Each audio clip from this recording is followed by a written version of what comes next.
Welcome back to my garage. The moment we've all been waiting for is here. Later in this video I'm starting this engine. After more than 4 weeks the pistons finally arrived. USPS tracking still says they're stuck in the US, so strange. These pistons are slightly different to the old version. More threads to make it more stable. Extra ring here, which will be pushed up against the ledge in the piston top to keep the gap, the ringland gap, consistent, give the right clearance for the ring. Enough talking, let's get the piston assembled, installed in the engine, and let's get it started.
And we lost power.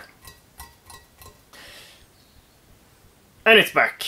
I'll spin it over without the ignition and the fuel hooked up for a little while just to see that nothing goes wrong, and then we'll start it. If the ring catches or anything else goes wrong in the bore, now we're wrecking a prototype custom 3D printed metal cylinder worth maybe $2,000. Yeah.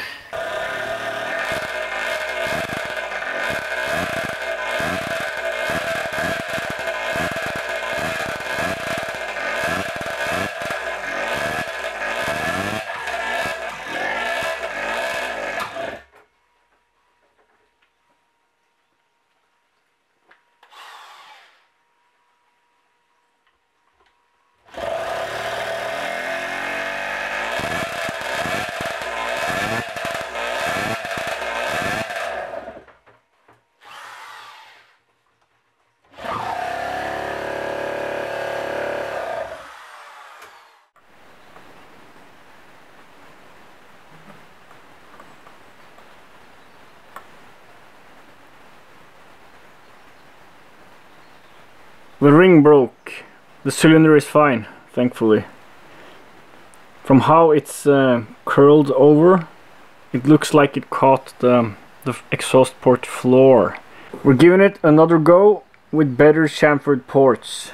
If that doesn't work, I might just put this 100% of bore exhaust port idea on hold and make a port with bridges. Here's my old broken spindle motor controller, and here's a new one. thanks to Keith Phillips. Thank you, you really saved me here. So now this seems to be plug and play, so I'll get this into the mill and adjust it properly, and I'll be back when the mill is working again.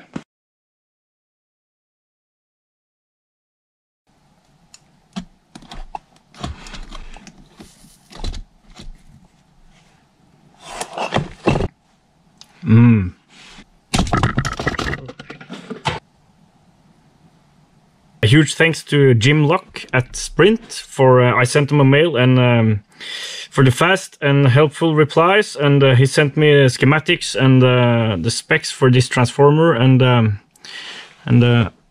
what the hell? I ripped one of the legs off here. Well, it doesn't matter because it is shot anyway. I can't find a suitable replacement locally without hacking something together, but Jim kindly offered to send me a replacement. Awesome.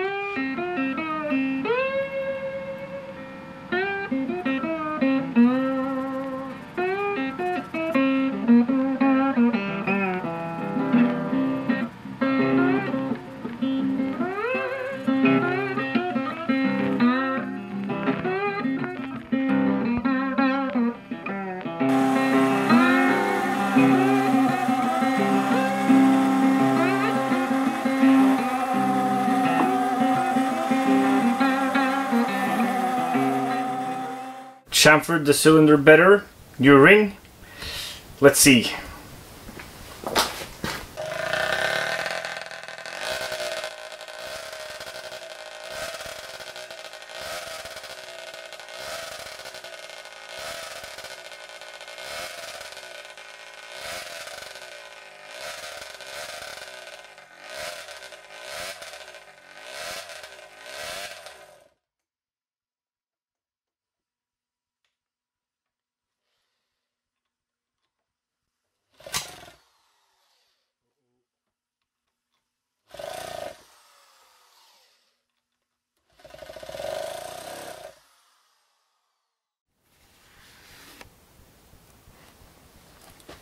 Exactly the same thing happened with that ring.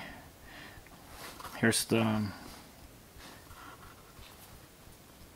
previous subject. So obviously there's a weak point here. There's not enough material around that pin, and it breaks. The reason for this is obviously the force from that ring being pushed in by the exhaust port. So I'm saying fuck this 100% of bore single port. Just fuck it. I'm not gonna abandon the idea completely, but I'm gonna separate the 100% of bore experimentation out of this cylinder. Bore it out, sleeve it, and put a bridge in there. A bridge or two. I'll start with one. Maybe make two sleeves and to compare them. In blowdown specific time area, this actually doesn't mean more than support for one less horsepower.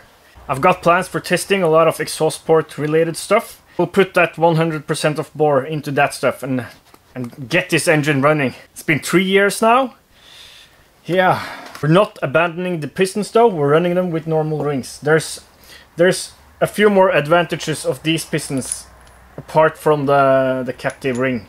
First of all, they're just as light as a comparable piston, completely symmetrical as far as heat is concerned. The expansion is more symmetrical in these pistons, should be. And there's no holes here, so there won't be any short circuiting between the exhaust port and the transfers when that wrist pin passes by. I'm feeling kind of freed from the 100% of bore cage now.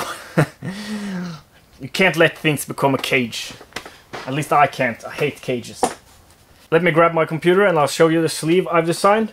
And also I'll give you a sneak peek on what I'm working on for after this, the aftermath of this. Here's the cylinder, and it's now been bored out to accept a 5mm sleeve. There's also a step here for kind of a ledge. So there you have it, and as you can see, there's now a bridge in the middle there. not ideal with this shorter bridge, but that's all you can do with a sleeve. And at least this will make the cylinder usable for now, until we find a way to make that port work. So that's, I have an idea about a company in Norway which have the machinery and the capabilities to do this for me. So I'm gonna send them a mail and see what they say, how much they want for it. I really need a 5-axis mill, at least a 4-axis mill. That would make this doable, I think. Or do it by hand. It's actually possible to turn this down. I want this to be an aluminium sleeve with plating, so Emot Racing, I'll be talking to you too. That sneak peek,